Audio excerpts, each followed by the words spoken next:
მოგესალმებით მეგობრებო, დღეს ჩვენ ვაგრძელებთ კითხვას სწავლას. ძველი აღთმა დაბადება თავი 46-ზე. გაემგზავრა ისრაელი მთელი თავისი საბადებლით ურთ, მივიდა ბერშებას და შესწირა მსხვერპლი თავისი მამის ისააკის ღმერთს. აქ უნდა ითქვას, რომ ეხლა ვინც არ იცით, პირველად უსმენს, ანუ ისრაელი, ეს ქვია იაკობს, ღმერთი დაარქვა მას, ანუ ისრაელი ეს არის იაკობი. გასავთ. იოანე ოქროპირის გამარტება ასეთია, მეგობრებო, იაკობის მსხვერპლი ბერშებაში წმინდა, ესე იგი ადგილზე მისი ღვთისადმი ნდობისა და მადლიერების გამოვლინებაა, ხო, სანამ ის ეგვიპტეში ჩავა. შემდეგ მეორე მუხლი. უთხრა ღმერთს ისრაელს, ღამე ხილვაში, იაკობ, მიუგო, აქა ვარ. უთხრა, მე ვარ ღმერთი მამა შენისა, ნუ გეშინია ეგვიპტეში ჩასვლის, რადგან იქ გაქცევ დიდ ხალხად. ეფრემ ასური გამარტავს, რომ ეს ღმერთის მოწოდება, ხო, იაკობის მიმართ, ესე იგი ხილვაში იაკობის რწმენის გამტკიცებისა და ღვთის თანადგომის დაპირებას ემსახურება. გრიგოლ ნაზიაზელი ამბობს, რომ ღმერთის დაპირება, ხო, რომ ახლა ღმერთი იონება, რომ ესე იგი ეგვიპტეში ჩაადიოდა, ესე იგი იქ დიდ ხალხად გაქცევო, ხო? ნუ ეს ღმერთის დაპირება, რომ იაკობის შთამომავლობა დიდ ხალხად იქცევა, ა ブラ ამისადმი მიცემული აღთმის გაგრძელებაა. შემდეგ მეოთხე მუხლი. მეც ჩაყვები ეგვიპტეში, მე ამოგიყვან იქიდან და იოსები დაგიხუჭავს თვალებს საკუთარი ხელითო. ანუ წმინდა ევგუსტინე ამბობს, რომ ღმერთის თანადგომისა და იოსების მიერ თვალების დახუჭვის დაპირება იაკობისთვის ეს არის ნუგეში, რომ მისი სიკვდილი მშვიდობიანი იქნება. შემდეგი აიყარა იაკობი ბერშებადან და წაიყვანეს ისრაელიანებმა იაკობი თავიანთი მამა და თავიანთი ცოლ-შვილი ურმებით ფარაონმა რომ გამოუგზავნა. წამოასხეს საქონელი და მთელი მონაგები, რაც მოიგეს ქანაანის ქვეყანაში და მივიდნენ ეგვიპტეს.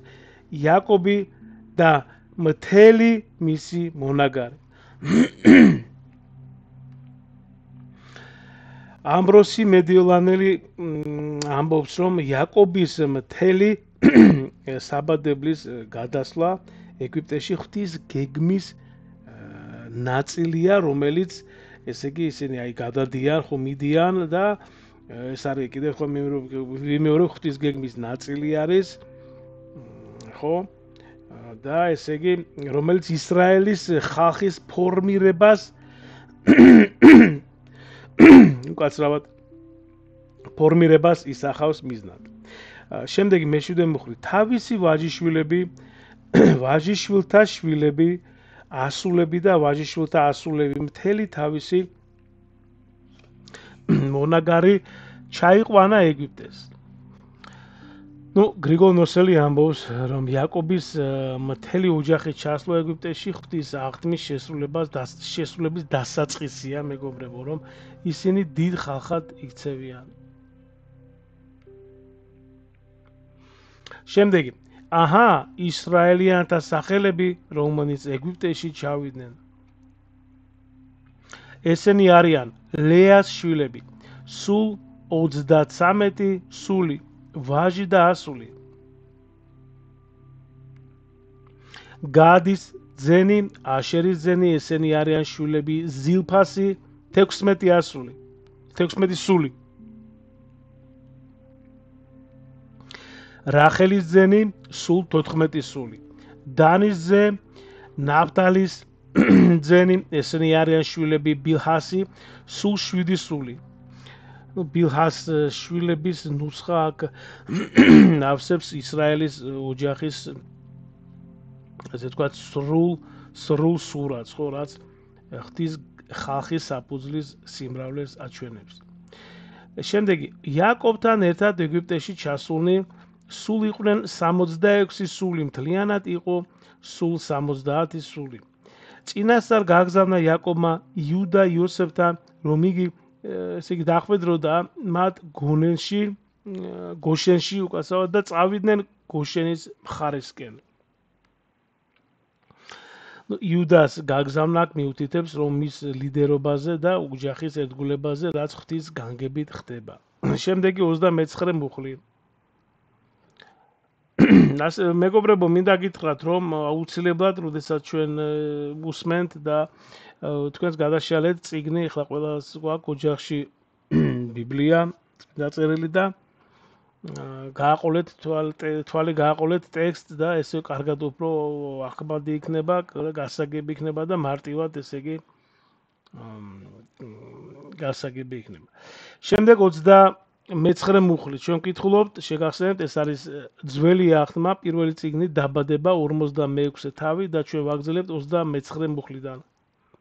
აღკაზმა იოსებმა თავისი ეტლი და დაიძრა თავისი მამის ისრაელის შესახვედრად გოშენისკენ. იხილა იგი ყელზე მოეჭდო და დიდხანს ტიროდა მის ყელზე გადაჭდომილი. გრიგოლ ნოსელის გამარტება ასეთია, მეგობრებო, რომ იოსებსა და იაკობის შეხვედრა ოჯახის გაერთიანების ემოციური კულმინაციაა, ხო, რომელიც ღვთის წყალობას ასახავს. შემდეგ უთხრა ისრაელმა იოსებს, ანუ იაკობმა, ხო, იგივე იაკობმა მისმა მამამისია, ხო. უთხრა ისრაელმა იოსებს, თუნდაც მოუკვდე ახლა, რა კიღა ცოცხალს ხედავო. იაკობის კირილი ალექსანდრიელი ასე გამარტავს, რომ იაკობის სიტყვები მის სიხარულსა და სრულ კმაყოფილებას გამოხატავს, რადგან ხედავს, რომ ესე იგი ღვთის აღთმა აღსრულდა. უთხრა იოსებმა თავის ძმებს და მამის სახლს, წავალ ვამცნო ფარაონს. მეცხვარეები არიან მეთქი, მესაქონლეებიო, ანუ მეცხვარეები, ესე იგი ნახეთ იოსებს მზაობა ფარაონს აცნობს ოჯახის ჩამოსვლის შესახებ, მის პასუხისმგებლობასა და სიბრძნეს აჩვენებს. 32 მუხლი. მეცხვარეები არიან მეთქი, მესაქონლეები და სხვა ძროხა და ყველაფერი, რაც კი ებადად წამოასხეს მეთქი რა. ეს ასე ესე იგი ნახეთ იოსების მითითება, ეფრემასური ასე გამარტავს. იოსების მითითება, ანუ ხაზი გაუსვან, რომ უკაცრავად მეცხვარეობას, ანუ სტრატეგიული რათა ოჯახი გუშენის მხარეში განსაკუთრებულად დამკვიდრდეს. და ბოლო მეგობრებო 33-34 მუხლები. როცა მოგიხმოთ ფარაონი, უთხარით მეჯოგე ხალხი ვართო. რადგან სისაძაგლეა ეგვიპტელთათვის ყოველი მეცხვარეო. ნახეთ სიძაგლე.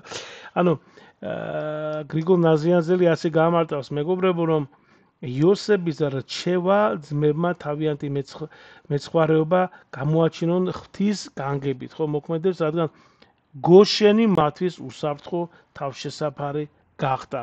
ყველა ვინც მისმენდით, შეგიწიროთ უფალმა, ღმერთმა დაგლოცო და ღმერთმა გაგახაროთ.